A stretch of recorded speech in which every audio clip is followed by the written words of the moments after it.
ऐसा बीवी सच में एक नंबर की बेवकूफ़ है। मान लिया कि वो बेहद हसीन है, उसकी लंबी टांगें और उसका ब्लैक स्टॉकिंग्स और लेदर आउटफिट्स वाला अंदाज किसी को भी पागल कर दे। लेकिन हमारी शादी के इन 2.5 सालों में उसने एक बार भी करीब आने की कोशिश नहीं की। हद तो तब हो गई जब मैंने उसे बाथरूम में खुद को बहलाते हुए पकड़ लिया। अब और बर्दाश्त नहीं हुआ तो मैंने तलाक मांग लिया। पर जैसे ही हम डिवोर्स के लिए निकले, मुझे अचानक अपनी बीवी की आवाज़ अपने दिमाग में सुनाई देने लगी। ये ठंडी और शांत दिखने वाली औरत असल में तो हस्बैंड क्रेजी निकली। ओह गॉड, अब मैं क्या करूं? हस्बैंड मुझसे तलाक ले रहे हैं, वो ऐसा क्यों कर रहे हैं? क्या मैं अब अट्रैक्टिव नहीं रही? मैं अलग नहीं होना चाहती? प्लीज मुझे छोड़कर मत जाओ। मुझे सी ब्यूटी विद लॉन्ग लेग्स अगर किसी और के हाथ लग गई ना, तो वो तुम्हें कभी वापस नहीं करेगा। उसकी बातें सुनकर मैं सन्न रह गया। क्या मैंने अभी कुछ अजीब सुना?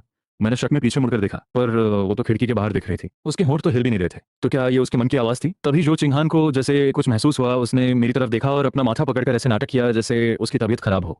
मुझे आज कुछ ठीक महसूस नहीं हो रहा। क्या तलाक की बात हम अगली बार कर सकते हैं? मैंने सोचा, चलो ठीक है, तुम्हारी मर्जी।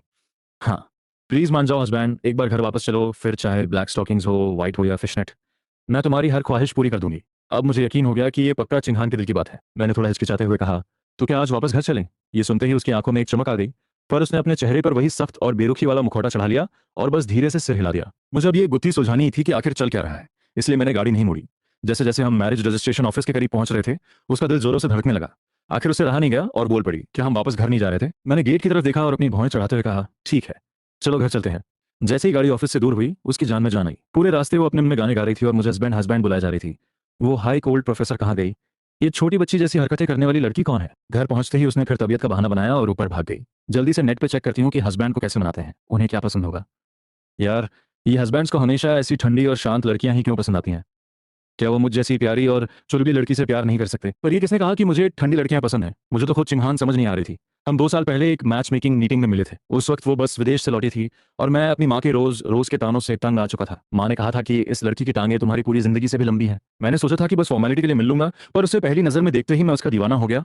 वो बला की खूबसूरत थी और उसकी पर्सनैलिटी में एक अलग ही ग्रेस था। मैं एक मामूली इंसान हूँ और भले ही वो थोड़ी कोल्ड थी, पर उसके पास अपनी गाड़ी, बंगला और अच्छा बैंक बैलेंस था। माँ ने कहा था कि ऐसी लड़की मिलना मतलब लॉटरी लगना। मैं उसकी खूबसूरती में ऐसा खोया कि आधे घंटे में ही शादी के कागजों पर साइन कर दिए। लेकिन शादी के बाद मुझे पछतावा होने लगा। हमने सोचा था कि शादी के बाद प्यार पर काम करेंगे, पर चीहान का स्वभाव बहुत ही रूखा था। ऊपर से हम दोनों अपने काम में इतने बिजी रहते कि घर पे दो बातें भी नहीं होती थी। हमारी शादी शादी कम और एक पीजी की तरह ज्यादा लगती थी, क्योंकि हम अलग अलग कमरों में सोते थे। मैंने कई बार बात करने की कोशिश की, पर जब मुझे पता चला कि उसके दिल में उसका कोई पुराना प्यार यानी कोई व्हाइट मूनलाइट है, तो मैंने हार मानकर तलाक का फैसला कर लिया। उस वक्त भी चिन्हान ने बस बेरुखी से ठीक है कह दिया था। अगले कुछ दिन वो कॉलेज के हॉस्टल में रही और आज हम सीधा तलाक के लिए ही मिले थे। अगर आज मैं उसके दिल की बात नहीं सुन पाता, तो मुझे कभी पता नहीं चलता कि वो मेरे लिए कुछ महसूस भी करती है। लेकिन बदकिस्मती से घर आने के बाद वो अपने कमरे से बाहर ही नहीं निकली। शायद दूरी ज्यादा थी, इसलिए मुझे उसके मन की आवाज़ सुनाई नहीं दे रही थी। शाम को मेरा एक क्लाइंट के साथ डिनर था, तो मैंने उसे बता दिया कि मैं बाहर जा रहा हूँ। उसने बस ठंडे अंदाज में ओके कहा। पर जैसे ही मैंने एक कदम आगे बढ़ाया, उसके मन का रोना शुरू हो गया। हस्बैंड को गए हुए कितना वक्त हो गया, उन्होंने मेरे साथ खाना भी नहीं खाया। वो हमेशा क्लाइंट से मिलने चले जाते हैं, पर ये उनका काम है। उन्हें शायद एक समझदार बीवी चाहिए और मैं शायद उतनी समझदार नहीं हूँ, इसीलिए वो मुझे छोड़ रहे हैं। रो रो कर मेरी आंखें सूज गई हैं, मैं अब अच्छी नहीं लग रही। मुझे आइस पैक लगाना पड़ेगा। मैं सुनकर दंग रह गया। ये औरत अंदर बैठकर रो रही है। मेरे दिमाग में उसकी इमेज एक पत्थर दिल प्रोफेसर की थी, जिसे दुनिया की परवाह नहीं। मैंने कभी नहीं सोचा था कि वो अंदर से इतनी इमोशनल होगी।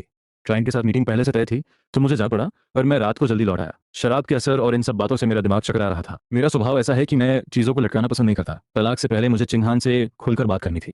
अगर उसके दिल में अब भी कोई और है, तो मैं उसे कभी स्वीकार नहीं कर पाऊंगा। तभी दरवाजे पर दस्तक हुई। मैंने उसे अंदर आने को कहा और मन ही मन सोचा, कैसी शादी है ये? 2 साल बाद भी हम अजनबियों की तरह प्लीज कम इन कह रहे हैं। चिंगान शायद अभी नहा कर आई थी। उसने रेशमी काले रंग की नाइटी पहनी हुई थी। कुछ काम था, उसने पूछा। उसकी उस दिलकश अदा को देखकर मैं थोड़ा असहज हो गया। आधी रात का वक्त और हम दोनों अकेले। मेरे दिमाग में अजीब ख्याल आने लगे। मेरी तबीयत अभी भी ठीक नहीं है, क्या तुम देख सकते हो? उसने धीमी आवाज में कहा। उसकी आवाज में अब वो कड़वाहट नहीं थी, बल्कि एक शर्म और हिचकिचाहट थी। प्लीज हस्बैंड, मुझे मना मत करना, वरना मैं सच में रो दूंगी। मैंने ये हिम्मत जुटाने में पूरी रात लगा दी है। वो धीरे धीरे मेरे करीब आने लगी। उसका चेहरा शर्म से लाल पड़ चुका था। सच कहूं तो उस एंगल से वो नजारा वाकई बहुत खूबसूरत था। मैं डॉक्टर नहीं हूं, अगर ज्यादा तकलीफ है तो मैं तुम्हें हॉस्पिटल ले चलता हूं, मैंने खड़े होते हुए कहा। पर तभी उसके नर्म और गोरे हाथों ने मेरे कंधे पकड़ लिए। नहीं, मुझे पता है क्या हुआ है, बस बस। मैं खामोशी से उसे देखता रहा कि आखिर वो क्या बहाना बन गई। हस्बैंड, मुझे ऐसे मत देखो, मुझे बहुत घबराहट हो रही है। मेरे दिल में तो जैसे हजारों उथल पुथल मची है। शायद घबराहट में ही उसके मुंह से निकल गया, बस। मेरे सीने में थोड़ी जकड़न महसूस हो रही है, क्या तुम थोड़ा सहला दोगे? कमरे में जैसे सन्नाटा पसर गया।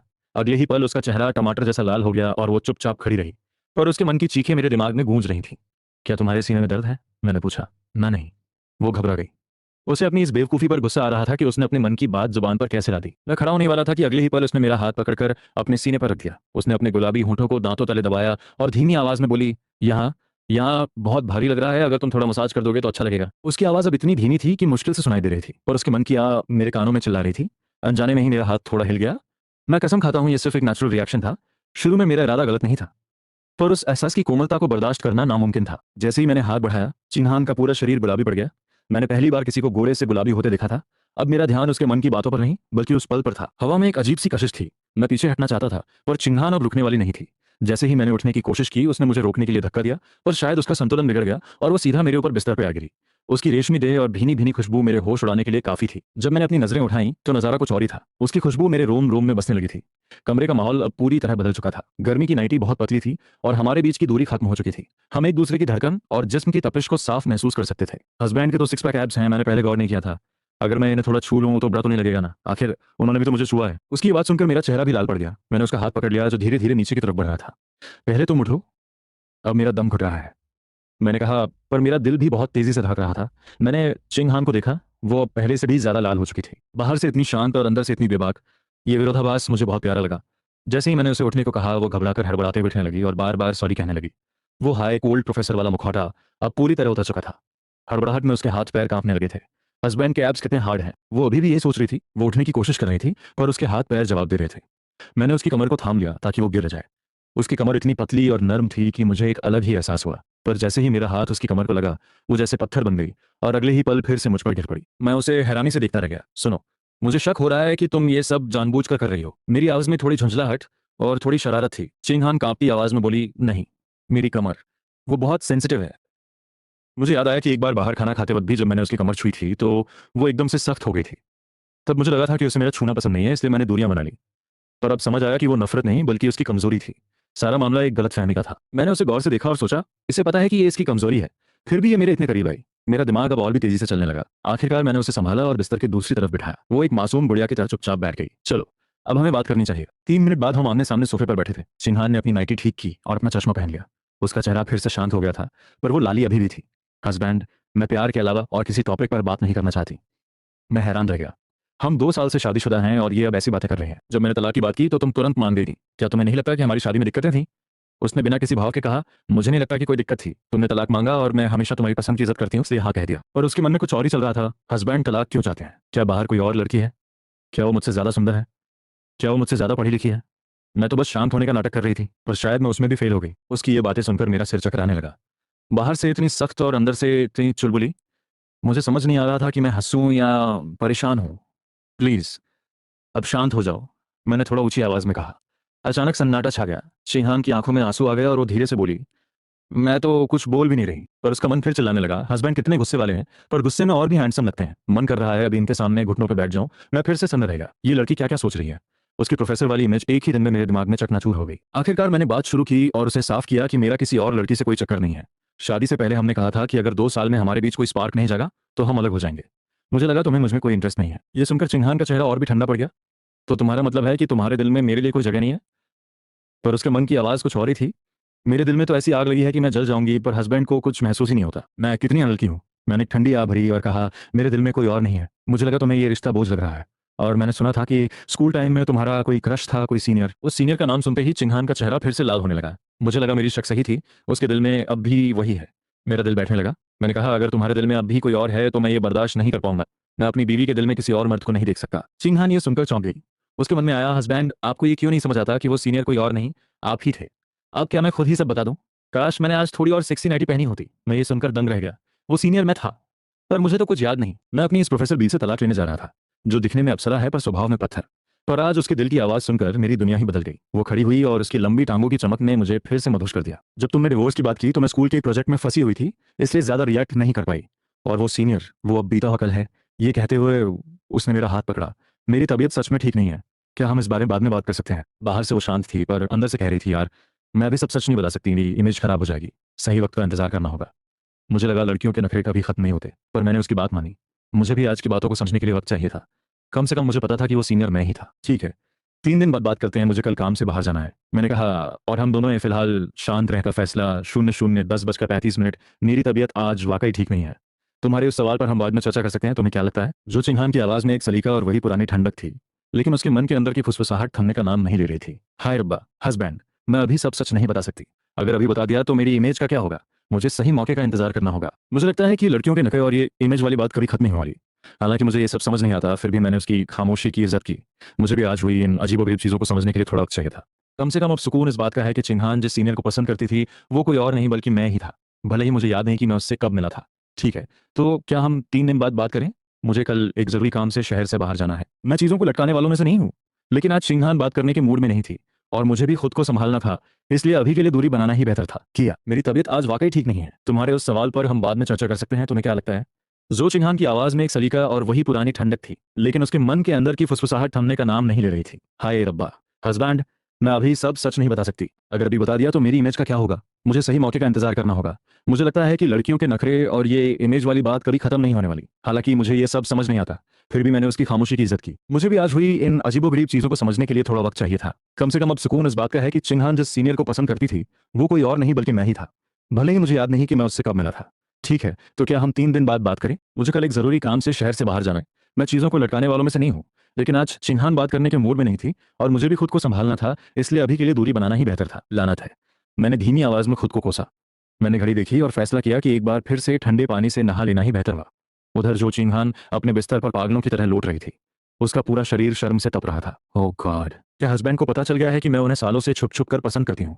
ये सोचते ही उसने अपना चेहरा तकिए में छिपा लिया, पर अचानक वो झटके से उठ बैठी। उसकी आंखों में एक उलझन थी। नहीं, अगर उन्हें पता होता कि वो सीनियर वही है तो वो तलाक की बात ही क्यों करते? उन्हें पक्का कुछ नहीं पता।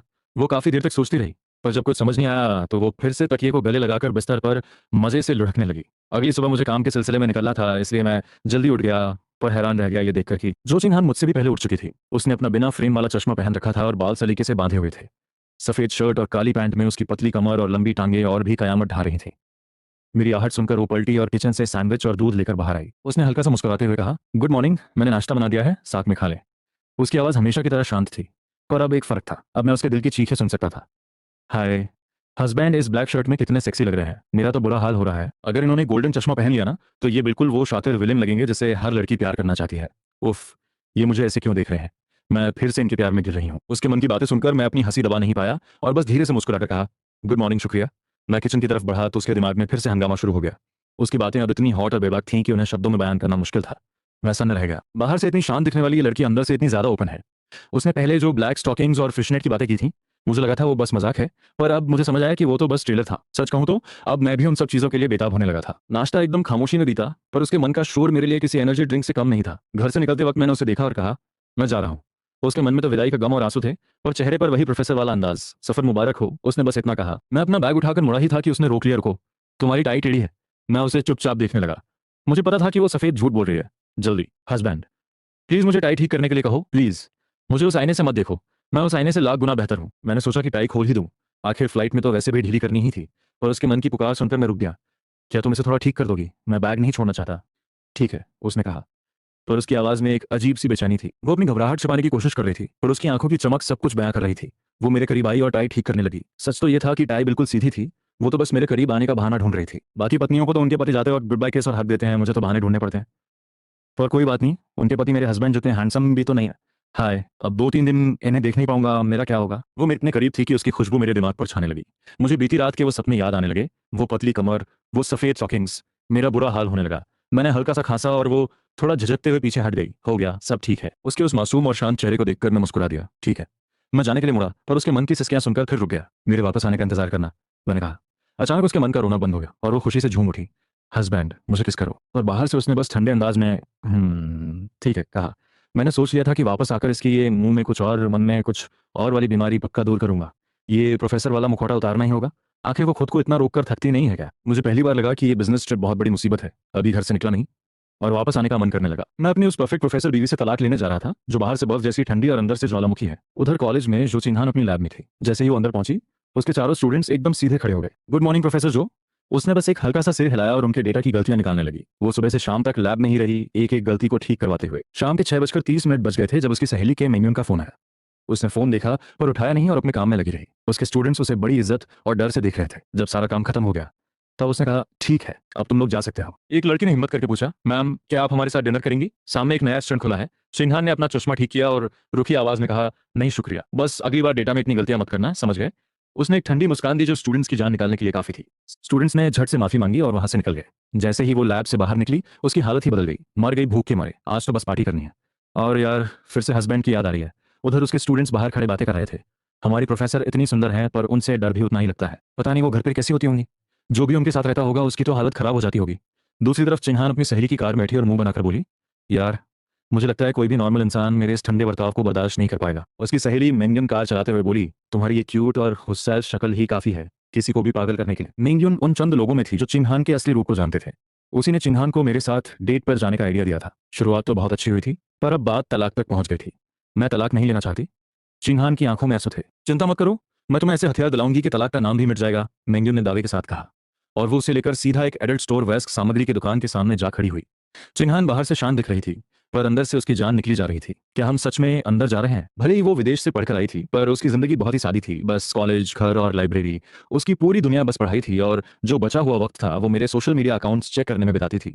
उसे ये भी नहीं पता था कि मैं उसकी साइलेंट फ्रेंड लिस्ट में हूँ। वो उस दुकान के बाहर खड़ी कांप रही थी पर मेंगन उसे खींचकर अंदर ले गई। तुमने कहा था ना कि तुम उसे अपनी तरफ खींचने में फेल हो गई। इसका मतलब है तुम्हारे पास सही सामान नहीं है। अब मैं तुम्हारी मदद करूंगी। चिन्हान झिझक रही थी पर उसके कदम अंदर बढ़ रहे थे। वो तलाक बिल्कुल नहीं चाहती थी। दूसरी तरफ मेरा काम उम्मीद से ज्यादा लंबा खिंच गया। एक दिन का काम एक हफ्ते में बदल गया। मैंने चिन्हान को फोन किया क्योंकि मैं अपना वादा नहीं निभा पाया था। मैंने ये भी चेक करना चाहा कि क्या फोन पर भी मुझे उसके मन की आवाज सुनाई देगी, पर अफसोस फोन पर कुछ सुनाई नहीं दिया। उसने फोन पर बहुत समझदारी दिखाई और बुरा नहीं माना। पर उसके बाद से उसके रोजाना गुड मॉर्निंग और गुड नाइट के मैसेज आने लगे। वो लैब की छोटी छोटी बातें शेयर करने लगी। एक बार उसने लिखा, क्या मैं तुम्हें डिस्टर्ब तो नहीं कर रही? अगर ऐसा है तो बता देना। मैं समझ गया कि बाहर से वो बेफिक्र बन रही है पर अंदर से रो रही होगी। उस वक्त मैं एक बिजनेस डिनर में था पर उसके मैसेज ने मेरा मूड बना दिया। नहीं, तुम्हारी बातें दिलचस्प है, मैंने जवाब दिया। उस एक हफ्ते में मुझे एहसास हुआ कि हम फोन पर पहले से कहीं ज्यादा करीब आ गए हैं। जब मैं वापस लौटा तो मैंने उसे सरप्राइज देने का सोचा और सीधा कॉलेज पहुंच गया। वहां मैंने देखा कि चिन्हान अपने स्टूडेंट्स को बुरी तरह डांट रही थी। वो यूनिवर्सिटी की सबसे कम उम्र की प्रोफेसर थी और उसकी काबिलियत पर किसी को शक नहीं था, पर वो स्वभाव से बहुत सख्त थी। वो उन स्टूडेंट्स पर चिल्ला रही थी, अगर काम नहीं कर सकते तो अपना टीचर बदल लो, मेरा वक्त बर्बाद मत करो। उसकी आवाज में वो कड़वाहट और कड़ाई देखकर मेरा दिल भी धड़कने लगा। सफेद कोट और उस चश्मे में वो वाकई किसी क्वीन से कम नहीं लग रही थी। मेरा दिल जोरों से धड़कने लगा और दिमाग में कुछ शरारती ख्याल आने लगे। ओह काश ये मुझे भी ऐसे ही डांटे। तभी स्टूडेंट्स की नजर मुझ पर पड़ी। चिन्हान ने खिड़की के बाहर देखा और पूछा, तुम बाहर क्या देख रहे हो? क्या वहां कोई डेटा लिखा है? और फिर हुआ चमत्कार। जैसे ही उसकी नजर मुझ पर पड़ी उसका वो पत्थर जैसा चेहरा एक पल में पिघल गया। उसके चेहरे पर एक प्यारी सी मुस्कान गई। होंठ खामोश थे पर मन में जैसे ढोल नगाड़े बजने लगे। हाय, हस्बैंड वापस आ गए। क्या वो मुझे लेने आए हैं? ओफो, क्या मैं अभी बहुत डरावनी लग रही थी? हस्बैंड प्लीज गलत मत समझना, मैं बहुत कोमल और प्यारी हूँ। मैं उसके मन की ये बातें सुनकर अपनी हंसी नहीं रोक पाया। मैंने उसे इशारे से कहा कि वो अपना काम खत्म करे। चिन्हान अब अपने स्टूडेंट्स को डांटना तो दूर, उन्हें देखना भी नहीं चाहती थी। आज मैंने जो गलतियां बताई हैं उन्हें कल तक ठीक कर लेना वरना फिर कभी मत आना। उसने जल्दी जल्दी बात खत्म की। स्टूडेंट्स ने राहत की सांस ली और बाहर खड़े मुझे देखने लगे। उन्हें समझ आ गया कि इस पत्थर को पिघलाने वाला जादूगर आ गया है। एक लड़की ने हिम्मत जुटाकर पूछा, मैम क्या ये आपके पति हैं? सिंहान ने बड़े गर्व से सिर हिलाया पर मन में तो खुशियों का सैलाब उमड़ पड़ा था। देखा, मेरे हस्बैंड कितने हैंडसम हैं, सबकी नजरें उन्हीं पर हैं, पर मेरा मन तो करता है कि इन्हें दुनिया से छिपा कर रख लूं। वो बाहर से जितनी शांत थी अंदर से उतनी ही शरारती बातें कर रही थी। वो काम निपटाकर मेरे पास आई और एक फीकी मुस्कान के साथ बोली, सॉरी आपको इंतजार करना पड़ा। क्या आप यहाँ किसी और से मिलने आए थे? मैंने धीरे से उसके चश्मे के पास से एक बाल हटाया और कहा, नहीं, मैं तुम्हें डिनर पे ले जाने आया हूँ। आई एम सॉरी, मैं एक हफ्ता लेट हो गया। उस एक पल के लिए चिंहान का दिल जैसे धड़कना भूल गया। उसके मन का शोर थम गया। हे भगवान, सिर्फ उनके एक छुअन से मेरा बुरा हाल हो रहा है। मुझे लगता है मैं फिर से इनके प्यार में पड़ गई हूँ। ये 999वीं बार है जब मुझे इनसे प्यार हुआ है। पता नहीं इन्हें मुझसे प्यार कब होगा। उसके मन की ये बात सुनकर मैं अंदर तक हिल गया। मुझे एहसास हुआ कि मुझे वाकई उसे और गहराई से समझने की जरूरत है। वो मुझे कितना पसंद करती है इसका अंदाजा मुझे तब हुआ जब मैंने उसके मन की वो सारी बेबाक बातें सुनी। मेरी थकावट जैसे पल भर में गायब हो गई। जब मुझे पता चला कि वो मन ही मन कब से रोस्टेड मीट या कारू खाने के सपने देख रही है तो मैंने उससे पूछा, कुछ खास खाने का मन है? बेचारी मन ही मन कब से खुद को एक आदर्श और समझदार पत्नी दिखाने की कोशिश कर रही थी, पर मेरा सवाल सुनते ही उसने बस मेरी तरफ देखा और बड़े ठंडे अंदाज में बोली, जो तुम्हें पसंद हो। हे भगवान चिखान, तुम इतनी कोल्ड बनने के चक्कर में नाखरेबाज क्यों बन जाती हो? हस्बैंड, मैं नखरे नहीं कर रही, प्लीज मुझे गलत मत समझना। मैं बस ये दिखाना चाहती थी कि मैं बहुत सुलझी हुई हूँ। क्या मैं अभी अपनी पसंद बता सकती हूँ? काश मेरे मन की मुराद पूरी हो जाए। मैंने मन ही मन सोचा, चलो तुम्हारी मुराद पूरी कर देते हैं। मैंने मुस्कुराते हुए कहा, अगर तुम्हारा कोई खास मन नहीं है तो क्या आज रात हम खाएं? जैसा तुम चाहो, उसने जवाब दिया, पर उसकी आवाज की वो खुशी छिपी नहीं रही। यस, हस्बैंड और मैं सच में सोलमेट्स हैं। मजा आ गया। मैंने सोचा कि जब ये अपनी हाई कोल्ड वाली इमेज नहीं छोड़ रही तो मुझे ही पहल करनी होगी।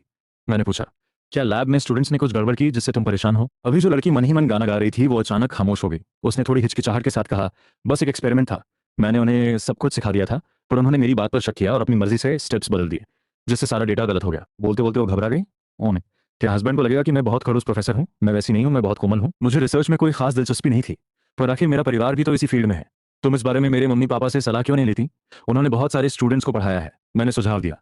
सिंघान ने अपनी गर्दन उठाई और मेरी तरफ देखा। वो हाई हील्स में काफी लंबी लगती थी, करीब 173 सेंटीमीटर, पर जब भी वो मुझे देखती वो हमेशा अपनी गर्दन थोड़ी ऊपर उठाकर देखती थी। पहले मुझे ये नॉर्मल लगता था, पर अब लग रहा था कि शायद वो जानबूझकर मुझे ऊपर से देख रही थी। हो सकता है ये मेरा वहम हो। सॉरी, क्या मेरी ये बातें बोरिंग है? उसने पूछा।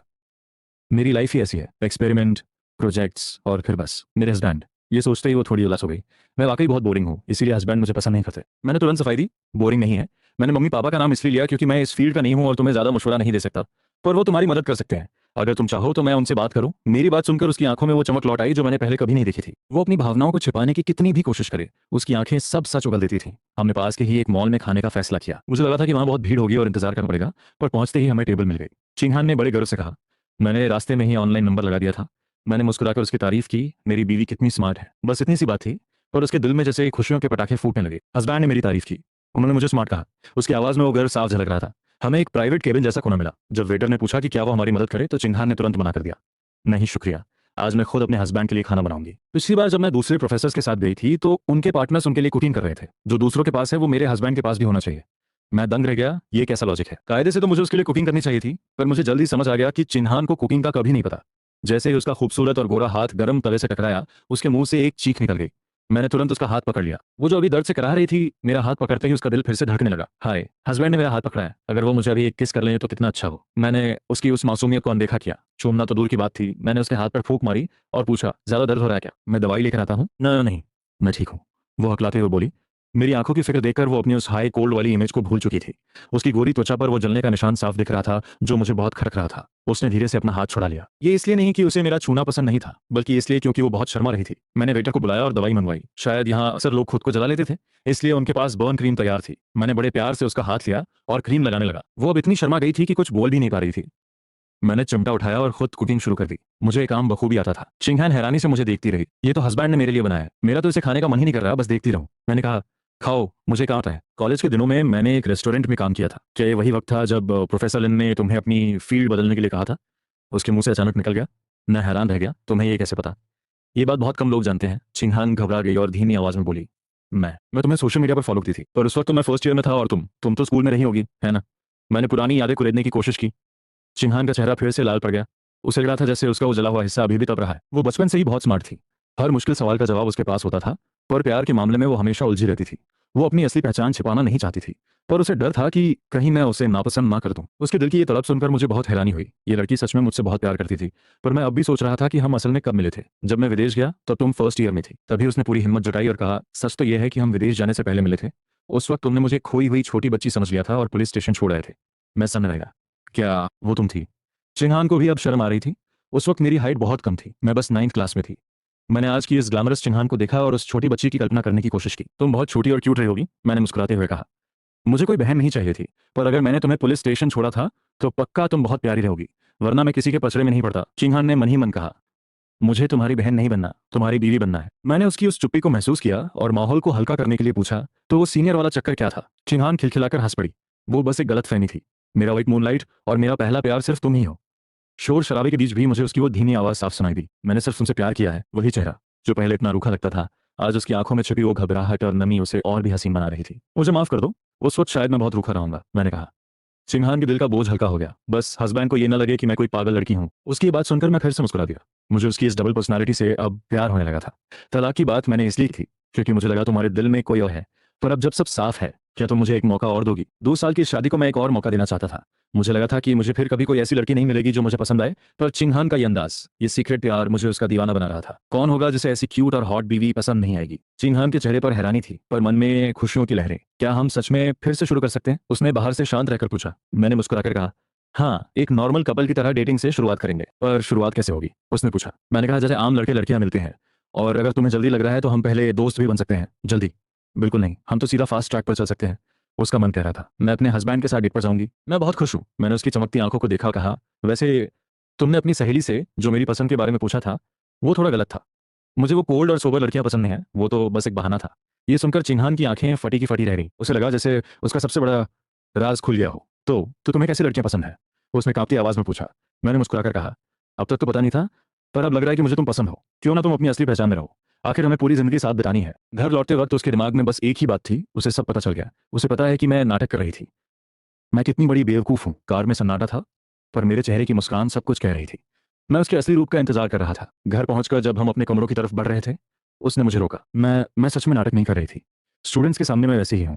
मुझे लगा तुम्हें वैसी ही लड़कियां पसंद हैं, इसीलिए मैं तुम्हारे सामने भी वैसी बन रही थी। उसने अपना चश्मा उतार दिया था, जिससे उसकी आंखें और भी कोमल लग रही थी। अपनों के सामने मैं थोड़ी चुलबुली और जिद्दी हूँ। मुझे लगा तुम्हें ये पसंद नहीं आएगा। ये कहते हुए उसने अपने होठों को धीरे से काटा। मैंने मुस्कुराकर उसे देखा और कहा, जब तक आजमाओगी नहीं, पता कैसे चलेगा। उसने एक चैन की सांस ली और कहा, ठीक है, मैं कोशिश करूंगी। अगले दिन सुबह जब मैं उठा तो टेबल पे नाश्ता और एक नोट था। मेरी क्लास है, मैं जा रही हूँ। नाश्ता गर्म करके खा लेना, गुड मॉर्निंग। उस नोट पे हस्बैंड लिखा जा सकता था, पर शायद वो अभी भी थोड़ी शर्मा रही थी। नाश्ता करने के बाद मैं अपने ऑफिस पहुंचा। असिस्टेंट ने बताया कि कोई मेरा इंतजार कर रहा है। वो सन मी थी, एक मशहूर लेखिका जो मुझ पर फिदा थी। उसे पता था कि मैं शादीशुदा हूँ, फिर भी वो बाज नहीं आती थी। जैसे ही मैं केबिन में गया, वो खड़ी हो गई और बड़े प्यार से मेरा नाम पुकारा। पर उसका वो भारी मेकअप देखकर मुझे अचानक शिंघान की याद आ गई, जो हल्के मेकअप में भी कितनी हसीन लगती है। सनमी जी, माफी चाहता हूँ, आपको इंतजार करना पड़ा। मेरी सूखी आवाज ने उसका चेहरा उतार दिया। वो मुझे कॉलेज के दिनों से जानती थी और उसे लगता था कि मैं उसका दीवाना हूँ, क्योंकि मैं उसके काम के सिलसिले में उससे अक्सर मिलता था। पर उसे नहीं पता था कि मैं तो सिर्फ अपने काम के लिए वफादार था। सनमी को अपनी शोहरत और खूबसूरती पर बहुत घमंड था, पर उसे नहीं पता था कि अब मेरे दिल में किसी और ने जगह बना ली है। मेरे लिए ये सब बहुत मायने रखता है। एक बार तुम्हारी मेहनत रंग ले आए, तो मेरे दिल में तुम्हारे लिए जगह अपने आप बन जाएगी। मेरे साथ बिजनेस शुरू करो, क्या पता साथ काम करते करते हमारे बीच कोई स्पार्क जाग जाए। सन्नी यही सोचकर मेरे साथ जुड़ी थी। मेहनत रंग लाई और मेरा छोटा सा स्टार्टअप आज एक बड़ी कंपनी बन गया। पर उसने कभी सपने में भी नहीं सोचा था कि मैं अचानक शादी कर लूंगा। उसकी आंखों में अब आंसू थे। जांग लिंग, कल तुमने जो कहा उसका क्या मतलब था? तुम्हें पता है ना कि तुम्हारे एक फोन पर मैं कॉन्ट्रैक्ट रिन्यू कर लेती। मैंने उसकी तरफ देखा, मुझे समझ नहीं आ रहा था कि उसे क्या बोलूं। मैंने बस इतना सुना था कि तुम्हारा दोबारा कॉन्ट्रैक्ट करने का इरादा नहीं है। मैनेजर ने कहा कि तुम पुरानी राइटर हो, वरना शायद वो मुझे बात से तुम्हारे साथ हूँ। क्या तुम्हें नहीं लगता कि तुम बहुत पत्थर दिल हो? उसकी आवाज में एक अजीब सा दर्द था। पर सच तो यह है कि मैंने उसे उसकी मेहनत का पूरा पैसा दिया, उसकी कॉमिक्स पर करोड़ों इन्वेस्ट किए। हम बस प्रोफेशनल थे, पर पता नहीं उसके दिमाग में कौन सी ठुकराया हुआ प्यार वाली फिल्म चल रही थी। मुझे समझ नहीं आ रहा था कि वो खुद को किसी धोखा खाई हुई प्रेमिका के रोल में क्यों फिट कर रही है। भाई, जब इसे पैसे देने के लिए मेरे पास फंड्स नहीं थे, तो मैंने अपनी बड़ी बहन से कर्ज लिया था। पसीना मैंने बहाया, मेहनत मैंने की, और आज ये ऐसे जता रही है जैसे मैंने इसके साथ कोई बहुत बड़ा गुनाह कर दिया हो। काम के सिलसिले में मैं उससे बहुत कम मिलता था। मैंने बस इतना कहा, देखो, इस पार्टनरशिप के बारे में तुम आराम से सोच लो। पता नहीं उसे क्या सूझा, वो अचानक उठी और तेजी से मेरी तरफ आने लगी। मैं घबरा गया और अपनी कुर्सी झटके से पीछे खींच ली। क्या कर रही हो तुम? और अगले ही पल सन मी, जो मेरी गोद में बैठने वाली थी, कुर्सी हटने की वजह से धड़ाम से जमीन पर जा गिरी। सर, बाहर शायद मैम आई है। असिस्टेंट लियू मेंग ने दरवाजा खटखटाया और अंदर आ गई। उसके ठीक पीछे जो चिन्हान खड़ी थी, जिसके हाथ में टिफिन बॉक्स था। दरअसल चिन्हान का आने का कोई इरादा नहीं था। वो बस एक नॉर्मल प्रोसीजर के तहत रिसेप्शन पर मुझसे मिलने की बात कर रही थी। पर किस्मत से लियू मेंग ने उसे देख लिया। उसने चिन्हान को पहले एक बार तब देखा था जब मैं नशे में धुत था, और वो मुझे लेने आई थी। लियू मेंग का मानना था कि ऐसी क्वीन जैसी पर्सनैलिटी और खूबसूरती को कोई एक बार देख ले तो कभी भूल नहीं सकता। इसलिए उसने हिचकिचाते हुए कहा, मैम, आप यहाँ। ये मैम बॉसेस वाइफ शब्द सुनते ही चिन्हान की आंखों में एक चमक आ गई और उसके चेहरे पर एक ऐसी मुस्कान खिंच गई जिसे वो छिपा नहीं पा रही थी। और बाहर से वो अभी भी वही शांत और हाई कोल्ड प्रोफेसर लग रही थी। कम से कम अजनबियों के सामने तो वो खुद को बहुत अच्छे से कैरी करती थी। लियू मेंग उसे बड़े उत्साह के साथ अंदर ले आई। चिन्हान को लगा कि शायद अंदर जाना ठीक नहीं होगा, पर लियू मेंग को पता था कि सुन्नी मेरे पीछे हाथ धोकर पड़ी है और मैं उससे पीछा छुड़ाना चाहता हूँ। अरे नहीं मैम, सर आपको देखकर बहुत खुश होंगे। उसने दरवाजा खोला और अंदर का नजारा देखकर सन रह गई। मैं अभी भी डरा हुआ था, क्योंकि सन्नी अचानक मुझ पर झपटी थी और अब वो जमीन पर बैठी चीख रही थी। वो नजारा वाकई बहुत अजीब और शर्मनाक था। तभी मेरी नजर अपनी बीवी की उन गोल गोल और बड़ी आंखों पर पड़ी, जो हैरानी से मुझे देख रही थी। उसके मन का शोर फिर से शुरू हो गया। ये क्या है? ये औरत क्यों चीख रही है? क्या बाहर सच में कोई चुड़ैल है जिसने मेरे हस्बैंड पर नजर डाली है? नहीं, हस्बैंड ने कहा था कि ऐसा कुछ नहीं है, मुझे उन पर भरोसा करना चाहिए। मेरा सिर चकराने लगा। सनमी अपनी अस्त व्यस्त हालत में जमीन से उठी। उसके छोटे कपड़े और वो बिखरे हुए बाल, नजारा वाकई काफी गलत लग रहा था। मैंने तुरंत चिल्लाकर कहा, यू मेंग, जल्दी आओ और सनमी जी को संभालो। और फिर चिंहान की तरफ मुड़कर बोला, तुम बस एक मिनट रुको। लियू मेंग होश में आई और सन्नी को बाहर ले जाने लगी। सन्नी ने मुझे गुस्से से घूरा और फिर उसकी नजर चिंहान पर पड़ी। उसकी आंखों में जलन साफ दिख रही थी। इतनी खूबसूरत लड़की, भले ही वो खुद एक लड़की थी, पर चिंहान की उन नशीली आंखों और उसकी खूबसूरती को देखकर वो भी दंग रह गई। मैंने अपनी आवाज साफ की और पहली बार सबके सामने कहा, बीवी, तुम यहाँ कैसे? मैं मन ही मन सोच रहा था, देख लो सब, ये मेरी बीवी है। इतनी हसीन बीवी के होते हुए मैं कहीं और मुंह क्यों मारूंगा? मेरी बीवी कहने पर वहां मौजूद तीनों लोग सन्न रह गए। यस, हस्बैंड ने मुझे बीवी कहा। हम दोनों साथ में कितने अच्छे लगते हैं ना। काश वो मुझे रोज ऐसे ही बुलाएं, तो मैं दुनिया की सबसे खुशकिस्मत औरत बन जाऊंगी। चिंहान का मन तो झूम रहा था, पर चेहरे पर वही पुरानी शांति थी। बस कॉलेज खत्म हुआ तो सोचा देख लूं कि क्या तुम फ्री हो। हमें साथ में लंच करना था ना। मैंने तुम्हें मैसेज भी किया था। सन्नी ये सब देखकर शर्म के मारे वहां से भाग निकली। उसे भागते देख मैंने चैन की सांस ली। शुक्र है मैं समय पर पीछे हट गया, वरना आज तो मेरा राम नाम सत्य हो जाता। मुझे डर था कि कहीं चिन्हान कुछ गलत न समझ ले। पर जब मैंने उसकी तरफ देखा, तो उसकी आंखों में वो खुशी और मजा साफ दिख रहा था। जो लड़की अभी तक बहुत एलिगेंट लग रही थी, वो अब मन ही मन किसी छोटी बच्ची की तरह उछल रही थी, और उसका दिल एक टेप रिकॉर्डर की तरह बज रहा था। हस्बैंड ने मुझे बीवी कहा। हस्बैंड ने मुझे बीवी कहा। सच में, अगर कोई ये सुन ले तो यकीन ही नहीं करेगा कि ये वही फिजिक्स की प्रोफेसर है। मैंने उसका हाथ पकड़ा और कहा, बैठो, बात करते हैं। क्या तुम खाना लाई हो? और सुनो, जो भी तुमने देखा वो वैसा नहीं है जैसा लग रहा है। लंच की बात सुनकर चिंगहान को जैसे होश आया। हाँ, मैं तुम्हारे लिए खाना बनाकर लाई हूँ। वो अपना वो रास्ते से गुजर रही थी वाला झूठ पूरी तरह भूल गई। उसने टिफिन के डिब्बे एक एक करके सजाए और मेरी तरफ बड़ी उम्मीद से देखने लगी। पता नहीं तुम्हें पसंद आएगा या नहीं, पर तुमने एक बार पोस्ट किया था कि तुम्हें तीखा पसंद है, पर मुझे याद आया कि तुम्हारा पेट थोड़ा खराब रहता है, इसलिए मैंने तीखा और कम तीखा दोनों बनाया है। मैं थोड़ा हैरान हुआ, पर फिर भी पूछा, तुमने ये नहीं पूछा कि अभी वो सब क्या था? क्या तुम्हें जलन नहीं हो रही? वो नज़ारा वाकई काफी गलतफहमी पैदा करने वाला था, पर चिंगहान बस मुस्कुराई और बोली, हस्बैंड से इंसान नहीं है। मुझे उन पर अटूट भरोसा है। अब मुझे समझ आया कि लोग एक समझदार पार्टनर के पीछे क्यों पागल रहते हैं। फिर भी मैंने उसे सन्नी के बारे में सब सच सच बता दिया और जोर देकर कहा कि हमारा रिश्ता सिर्फ काम तक है। उसने मेरी तरफ देखा, उसकी आंखों में एक सच्चाई थी। मुझे पता है, और मुझे तुम पर पूरा यकीन है। भले ही सन्नी की उस हरकत से उसे थोड़ा बुरा लगा हो, क्योंकि प्यार में पॉजिटिव होना तो लाजमी है, पर मेरी उस वक्त की घबराहट और वहां से भागने की कोशिश ने उसे यकीन दिला दिया था कि मैं बेगुनाह हूं। वो जानती थी कि हमारे पास साथ बिताने के लिए बहुत कम वक्त है, इसलिए वो उसे किसी फालतू बात पर झगड़ कर बर्बाद नहीं करना चाहती थी। उसके मन की ये बातें सुनकर मेरा दिल बाग बाग हो गया। ये मन की आवाज सुनने की शक्ति वाकई कमाल की है। कोई गलत फहमी ही नहीं रहती। हम ऑफिस में ही लंच करने लगे। चिंगहान के हाथों में जादू था। हालांकि पहले मैंने सिर्फ उसके हाथ का नाश्ता किया था, क्योंकि हम दोनों बिजी रहते थे, पर पहली बार उसका बनाया लंच खाकर मेरा दिल खुश हो गया। ये तो बहुत टेस्टी है, मैंने कहा। चिंगहान खिलखिलाकर हंस पड़ी। मैं बहुत छोटी उम्र में विदेश चली गई थी, तो मुझे सब खुद ही सीखना पड़ा। मैंने गौर किया कि जब से हमारे बीच की दूरियां कम हुई हैं, उसने वो सख्त चेहरा बनाना छोड़ दिया है। वो मुस्कुराते हुए बहुत छोटी और प्यारी लगती है। उसका दिल बिल्कुल एक बच्ची जैसा है। लंच के बाद उसका जाने का मन तो नहीं था, पर उसने बिना किसी नखरे के सारा सामान समेटना शुरू कर दिया। सुबह की उस बोरिंग मीटिंग और सनमी के ड्रामे के बाद चिंगहान की इस मासूमियत ने मेरा सारा स्ट्रेस दूर कर दिया था। मैंने सामान समेटने में उसकी मदद की, और जैसे ही हमारे हाथ एक दूसरे से टकराए, चिंगहान एकदम से जम गई। उसने मेरी तरफ देखा और दबी आवाज में कहा, मुझे शर्म आ रही है। उसका ये सब इतनी सादगी से बोल देना मुझे बहुत पसंद आया। मैं अपनी हंसी नहीं रोक पाया। प्रोफेसर जो, आप वाकई बहुत क्यूट हैं। मेरी तारीफ सुनकर उसने अपनी मुस्कान दबाने की कोशिश की और टिफिन का ढक्कन बंद किया। फिर वो धीरे से बोली, अभी तो बीवी कह रहे थे, अब फिर से प्रोफेसर पर आ गए। उसकी आवाज इतनी धीमी थी कि मुश्किल से सुनाई दी, पर उसका चेहरा शर्म से लाल टमाटर हो चुका था। उसने खुद को सीधा खड़ा किया जैसे वो बहुत कॉन्फिडेंट हो, पर उसकी नजरें मुझसे मिल नहीं पा रही थीं। कल रात की बातों के बाद उसने आज चश्मा नहीं पहना था, जिससे उसकी मासूमियत और भी उभर कर आ रही थी। चश्मे के बिना उसकी भावनाएं साफ झलक रही थीं। मैंने तुम्हें बीवी कहा तो तुम चुप रह गई, पर तुम्हारे चेहरे की ये उम्मीद तो चीख चीख कर कुछ और ही कह रही है। मैंने मन ही मन सोचा, वो मन ही मन हजारों बार मुझे हस्बैंड बुला चुकी थी, पर जुबान से एक बार भी नहीं। मैंने उसे चिढ़ाते हुए कहा, मैंने तुम्हें बीवी कहा तो हिसाब बराबर करने के लिए तुम्हारा मुझे हस्बैंड कहना तो बनता है ना? ये सुनकर उसके हाथ कांपने लगे और उसने घबराहट में अपने होठों को दांतों तले दबा लिया। वो कुछ नहीं बोल पा रही थी। मैंने उसे मजबूर नहीं किया और दराज से वो क्रीम निकाली जो मैं सुबह लेकर आया था। क्या तुमने कल रात ये क्रीम लगाई थी? मेरे याद दिलाने पर उसे एहसास हुआ कि उसका हाथ अभी भी जला हुआ है। मैं उसके पास गया। उसकी वो लंबी और गोरी टांगे उस काली पैंट में और भी हसीन लगी थी, और उसके हाथ पर वो लाल निशान बहुत बुरा लग रहा था। तुम साइंटिस्ट हो, फिर भी अपने हाथों का ख्याल नहीं रखती। इसे लगाओ। मैंने क्रीम उसके सामने रखी। चिंगहान ने अपनी आंखें झपकाई और पूरी हिम्मत जुटाकर अपना हाथ मेरी तरफ बढ़ा दिया। ये मेरा सीधा हाथ है, उल्टे हाथ से मैं ठीक से लगा नहीं पाती। क्या तुम लगा दोगे? मुझे पता था कि कल रात उसने खुद ही क्रीम लगाई थी, पर मैं इतना भी बेवकूफ नहीं था कि ये रोमांस वाला मौका हाथ से जाने दूं। मैंने उसका वो कोमल और छोटा सा हाथ थाम लिया। चिंगहान ने चुपचाप ढक्कन खोल दिया और बड़ी मासूमियत से मुझे देखने लगी। हस्बैंड के हाथ कितने गर्म है। मुझे लग रहा है जैसे मैं अभी पिघल जाऊंगी। उसका मन फिर से रोलर कोस्टर की सवारी करने लगा था, पर बाहर से वो बिल्कुल शांत थी। जब उसने मन ही मन ये कहना शुरू किया कि काश हम बीच बीच पर जाएं और हस्बैंड मुझे पूरी बॉडी पर सनस्क्रीन लगाएं, तो मेरी हालत खराब होने लगी। मैंने उसका हाथ अपने होठों के करीब लाया और उस पर धीरे से फूंक मारी। ये मेरी पुरानी आदत थी। चिंगहान जैसे पत्थर बन गई। उसके मन का शोर एकदम शांत हो गया। उसने बस हैरानी से मुझे देखा। मैंने तुरंत उसका हाथ छोड़ा और माफी मांगी। सॉरी, आदत से मजबूर हूँ। उसे मेरा हाथ छोड़ना बिल्कुल पसंद नहीं आया। कोई बात नहीं, अब मुझे घर जाना चाहिए। ठीक है, अगली बार जब भी लंच पे आना हो तो मुझे पहले बता देना। ये सुनते ही वो लड़की जो अभी उदास थी अचानक खिल उठी। उसे इतना खुश देखकर मेरा मन किया कि उसके गाल खींच लूं, पर मैंने खुद को रोक लिया, कहीं वो ड्राइविंग करते वक्त फिर से ख्यालों में ना खो जाए। मैंने टिफिन उठाया और कहा, चलो मैं तुम्हें बाहर तक छोड़ देता हूँ, मेरी मीटिंग शुरू होने वाली है। चिंगहान चुपचाप मेरे साथ चलने लगी। उसका मन अब बिल्कुल शांत था, जो मुझे थोड़ा अजीब लगा। जब हम ऑफिस से बाहर निकले तो मैंने देखा कि पूरा स्टाफ अपनी अपनी सीटों पर बैठा हमें ही घूर रहा था। चिंगहान ने अपना चश्मा वापस पहन लिया था और वो फिर से वही प्रोफेसर जो लग रही थी, और उसके मन की बातें फिर शुरू हो गई। हस्बैंड के एम्प्लॉइज कितनी मेहनत कर रहे हैं। क्या वो हमें देख रहे हैं? क्या उन्हें लगता है कि हम एक परफेक्ट कपल है? काश मैंने और भी अच्छे कपड़े पहने होते। मैंने मुस्कुराते हुए उसका कंधा पकड़ा और उसे बाहर की तरफ ले जाने लगा। चलो ये सब बस तुम्हें देखने के लिए बेताब है। मुझे लगा शायद उसे मेरा छूना पसंद ना आए, पर उसने तो झटके से मुझे अपनी तरफ खींच लिया और मुझसे सटकर चलने लगी। हस्बैंड कितने जेंटलमैन हैं, पर मुझे तो कुछ और ही चाहिए। क्या उनके सीने पर सिक्स पैक एब्स हैं? काश मुझे उन्हें छूने का मौका मिले। उसकी ये ठरकी बातें सुनकर मैंने उसे जल्दी से बाहर निकाला। तुम कार लेकर आई हो ना? हाँ, मैं खुद चली जाऊंगी। जैसे ही हम गेट पर पहुंचे, पीछे से किसी एम्प्लॉय ने आवाज दी, मैम फिर से आना। मैंने उसे आंखें दिखाई कि कहीं चिंगहान शर्मा कर अगली बार आने से मना न कर दे, पर चिंगहान तो मुस्कुरा रही थी। तुम्हारे स्टाफ की पसंद वाकई बहुत अच्छी है, उसने कहा। किस बात पर? मैंने पूछा। यही कि हम दोनों साथ में बहुत अच्छे लगते हैं।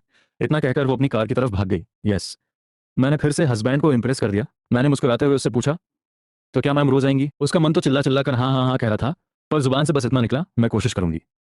बाय। जैसे ही वो कार में बैठी वो खुद को ही कोसने लगी, मेरी ये जुबान। काश मैं ये हाई कोल्ड वाला नाटक छोड़ पाती। मैं समझ सकता था कि सालों की आदत इतनी जल्दी नहीं बदलती, और अब वो कम से कम कोशिश तो कर रही थी। वो अब उस बिल्ली की तरह थी जो धीरे धीरे अपने पंजे बाहर निकाल रही थी। मुझे अच्छा लग रहा था कि वो धीरे धीरे अपनी असलियत मेरे सामने ला रही है। वो मन में तो शेरनी थी, पर असलियत में एक छुई मुई। उसके जाने के बाद जैसे ही मैं ऑफिस में घुसा, सबने मुझे घेर लिया। सर, मैम तो अप्सरा है, इतनी कम उम्र में प्रोफेसर, कहाँ से मिली ऐसी बीवी? काश हमारे प्रोफेसर भी ऐसी सुंदर होती तो हम कभी फेल न रहे। मैं उनकी बातें सुनकर बस मुस्कुराता रहा। अगर मेरी प्रोफेसर ऐसी होती तो मैं रोज कॉलेज जाता। मैंने उनकी टांग खींचते हुए कहा, अगर वो तुम्हारी प्रोफेसर होती तो तुम शायद। यहाँ आपकी कहानी का अगला हिस्सा पूरी तरह से सिनेमाई और नाटकीय डबिंग स्टाइल में। उनकी बातें सुनकर मैं अपनी हंसी नहीं रोक पाया और तंज कसते हुए बोला, बेटा, अगर वो तुम्हारी प्रोफेसर होती तो तुम पक्का फेल हो जाते, क्योंकि तुम्हारी मैम फिजिक्स पढ़ाती हैं। इतना सुनते ही पूरे ऑफिस में सन्नाटा छा गया। यहाँ काम करने वाले भले ही बड़े बड़े कॉलेजों से पढ़े हों, पर यूनिवर्सिटी फिजिक्स की प्रोफेसर का नाम सुनकर सबकी हवा टाइट हो गई। मुझे अपनी यह हरकत थोड़ी बचकानी लगी, पर मैंने अपनी तारीफ जारी रखी। मेरी बीवी तुम लोगों की भाषा में एक जीनियस है। भले ही वो उम्र में छोटी है, पर वो वाकई कमाल की है। मैंने खड़े होते हुए आखिरी बार किया, और हाँ, दिन में सपने देखना छोड़ दो। इतनी परफेक्ट बीवी ढूंढने से भी दूसरी नहीं मिलेगी। ये कहकर मैं बड़े घमंड के साथ वहां से निकल गया। पीछे से किसी ने दबी आवाज में कहा, बॉस है तो क्या हुआ, इनका ये इतराने वाला अंदाज कितना चिढ़ाता है यार। दूसरी तरफ चिंहान ऑफिस से निकलकर सीधे अपनी सहेली मिंगन के पास पहुंची। वो हथियार तो उसने खरीद लिए थे, पर उसे समझ नहीं आ रहा था कि उन्हें इस्तेमाल कैसे करना है। प्यार के मामले में बिल्कुल कोरी थी। उसे एक युद्ध सलाहकार, मिलिट्री एडवाइजर की सख्त जरूरत थी। मेंग्यून एक अमीर खानदान की बिगड़ी हुई शहजादी थी, जिसके पास पैसों की कोई कमी नहीं थी। जब चिंहान उसके कैफे में पहुंची तो मेंग्यून उसे देखकर दंग रह गई। इतने सालों की दोस्ती के बाद भी चिंहान का वो खिलता हुआ चेहरा देखकर वो मंत्रमुग्ध हो गई। ओहो, क्या बात है ब्यूटीफुल, क्या पियोगी? तुम्हारी आंखों की ये चमक तो किसी की भी जान ले ले। चिंहान ने मुस्कुराते हुए जवाब दिया, तुम्हें कैसे पता? मैं अभी अपने हस्बैंड के साथ लंच करके आ रही हूँ। मैं कॉफी नहीं पीऊंगी, हस्बैंड ने मुझे अभी अभी चाय पिलाई है। मेंग्यून ने एक फीकी मुस्कान के साथ कहा, अच्छा, तो यहाँ अपनी खुशियां दिखाने आए हो? उसे समझ नहीं आ रहा था कि आखिर चल क्या रहा है। ये जियांग लिंग आखिर खुद को रोक कैसे रहा है? 2 साल हो गए शादी को, और उसने अभी तक तुम्हें अपना बनाया नहीं। मेंगिन खामोशी से अपनी सहेली को देख रही थी, जिसकी आंखों में एक अजीब सी उम्मीद थी। काफी देर बाद वो बोली, तुम मुझसे कह रही हो कि 2 साल की शादी के बाद भी तुम दोनों अभी तक प्योर लव वाले लेवल पे हो? हाथ तक नहीं पकड़ा। मेंगिन की आवाज में हैरानी साफ थी। अगर ऐसे काम नहीं बन रहा तो तुम्हें सीधा निशाना साधना चाहिए। पहले हक जमाओ, बातें बाद में होती रहेंगी। किंगहान ने मासूमियत से मुंह फुलाया। सच कहूं तो मैं भी यही सोचती हूँ, पर जियांग लिंग, उसने अपनी आंखें झपकाई जैसे कुछ सोच रही हो। मुझे लगता है वो मेरी और हमारे रिश्ते की बहुत इज्जत करता है। हाय, हस्बैंड कितने अच्छे हैं ना? पर मेंग्यून ने मेज थपथपाते हुए कहा, ये इज्जत की बात नहीं है। कहीं ऐसा तो नहीं कि वो काम के ही लायक ना हो? ये सुनते ही चिंगहान भड़क गई और बड़े गंभीर होकर बोली, जांग लिंग में कोई कमी नहीं है, तुम उनके बारे में दोबारा ऐसा मत कहना। चिंगहान को गुस्से में देखकर मेंग्यून ने तुरंत माफी मांगी। सॉरी यार, मुझे पता है तुम उनके लिए कितनी पजेसिव हो। उसने अपना फोन निकाला और चिंगहान के सामने कर दिया। चलो, तुम्हें कुछ ऐसा दिखाती हूँ जो बड़ों को देखना चाहिए। सच्चा प्यार अपनी जगह है, पर मुझे लगता है तुम्हें अब थोड़ा बोल्ड होना पड़ेगा। चिंगहान का सिर चकराने लगा। क्या ये सही है? मुझे कुछ अजीब लग रहा है, भले ही मन ही